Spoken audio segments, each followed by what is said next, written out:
The air inside the Hyatt Regency was thick with cigarette smoke and money.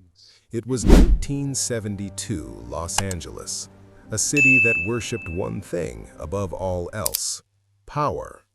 Not the quiet kind, not the kind that rests calmly inside a man who has nothing to prove. The loud kind, the kind that comes with wide shoulders, a thick neck, and a room that goes silent when you walk in. He walked in. Marcus Reed was not a man you overlooked. 1.90 meters tall, 109 kilograms of carefully built muscle, a physique shaped by years of iron, sweat, mirrors, and relentless ambition. Last spring, he had come second in the AAU Mr. California competition, and ever since, he had lived as if that result were a personal insult carved into his skin. Every repetition in the gym was revenge. Every carefully measured meal was a correction. He carried himself like a verdict already delivered, like a man who believed the world would eventually apologize for underestimating him. He crossed the marble lobby floor slowly, deliberately, the way powerful men do when they are certain the room belongs to them. His entourage followed, 2 training partners built from similar discipline and protein, and a woman in a red dress whose presence amplified his own. The lobby buzzed with post-dinner energy. A film industry event had just ended.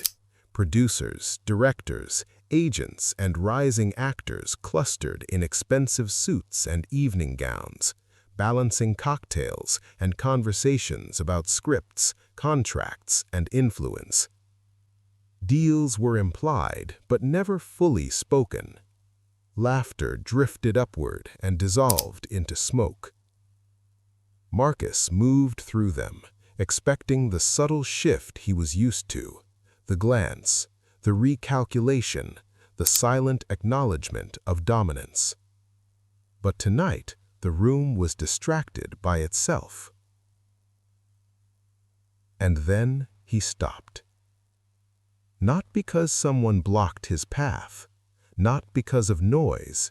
He stopped because of the opposite.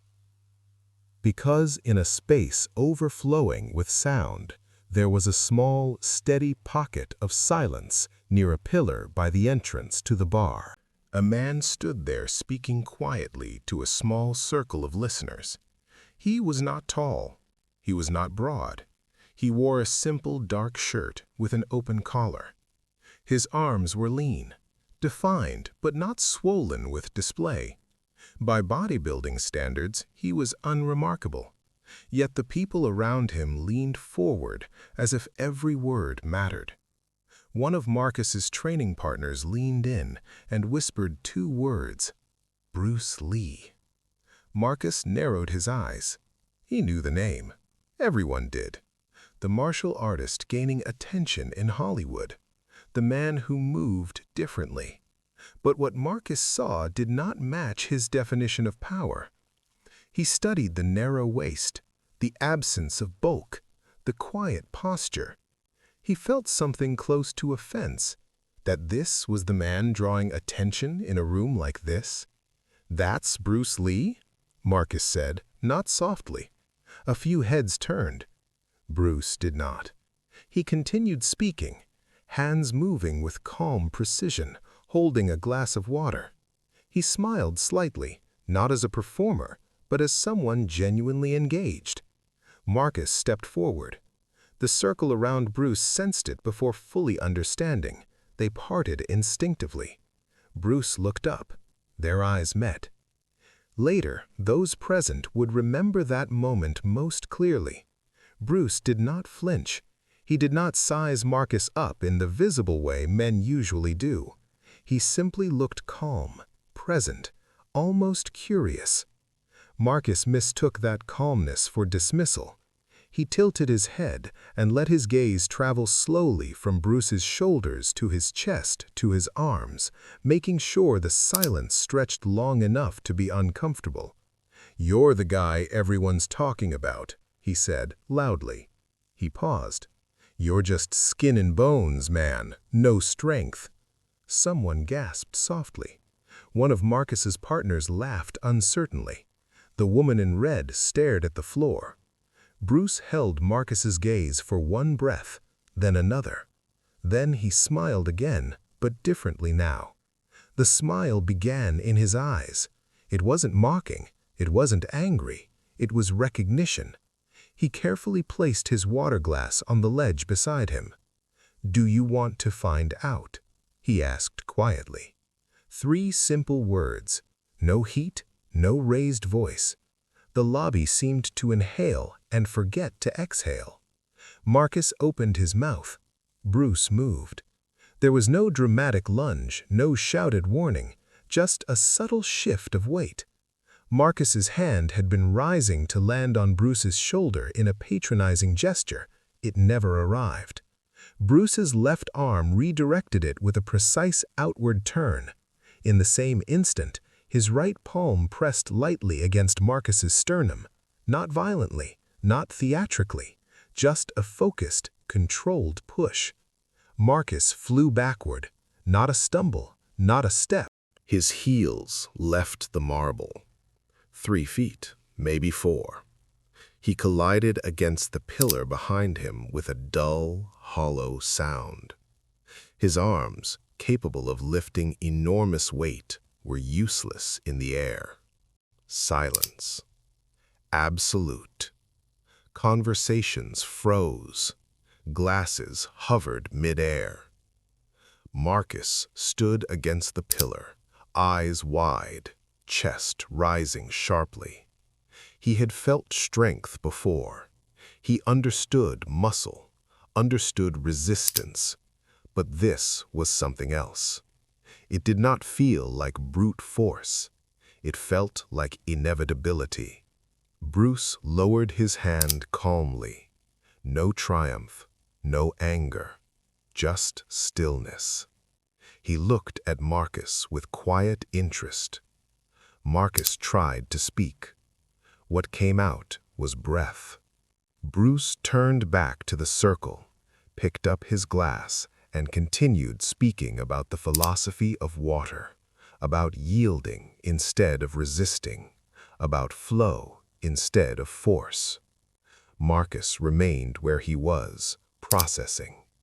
After a long moment, one of his training partners touched his arm. Marcus nodded slowly and walked away.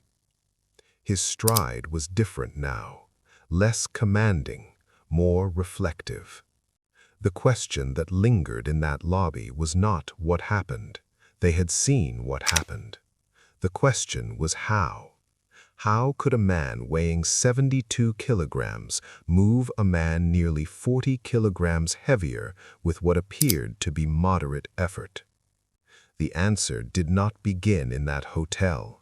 It began decades earlier in Hong Kong, where Bruce Lee had grown up in crowded streets that did not reward softness. As a teenager, he fought often enough to learn that muscle alone was unreliable. At 13, he began training in Wing Chun under Ip Man and learned a principle that would shape his entire life. Fight with structure, not with muscle. Muscle is an engine. Structure is alignment. Structure is bones positioned to transfer force efficiently, joints angled to eliminate waste, movements refined until nothing unnecessary remains. Marcus had built powerful engines. Bruce had refined transmission. Bruce studied biomechanics obsessively. He analyzed leverage, sequencing, timing. His famous 1-inch punch was not a trick, but a demonstration of principle, that power travels from the ground upward in sequence: feet, legs, hips, torso, arm, hand. all aligned. But beyond physics, there was something deeper. What the lobby truly witnessed was the absence of fear. Fear disrupts movement. It tightens muscles, interrupts timing, fractures structure. Marcus entered with confidence, but confidence depends on reaction from others. Bruce entered without needing validation. His calm was not performance, it was emptiness. In Taoist philosophy, this state resembles effortless action, responding without force. Marcus never publicly spoke about that night. Yet the story circulated as Bruce's reputation expanded through films like Enter the Dragon. Those who were there remembered one detail above all. After the movement, Bruce simply resumed his conversation. That seamless return was the real lesson. Technique lasts seconds. Presence endures. Bruce Lee had known setbacks, street fights in youth, rejection in Hollywood, a serious back injury in 1970 that doctors believed might end his career. Each fracture refined him. Water does not resist obstacles, it flows around them. Marcus left the Hyatt Regency altered, not destroyed, but aware of a crack in his understanding of strength. And awareness is the beginning of wisdom. The lobby slowly returned to noise. Conversations restarted. Laughter rose again. The chandelier light reflected on marble as if nothing extraordinary had happened. But something invisible had shifted. Power no longer meant only size or spectacle. It meant precision. It meant calm. It meant a man with nothing to prove. Bruce Lee finished his water, said goodbye, and walked toward the exit without looking back at the pillar. He did not need to. Empty your mind. Be formless, shapeless like water. And that night, in a room built on ego and display, water had moved stone.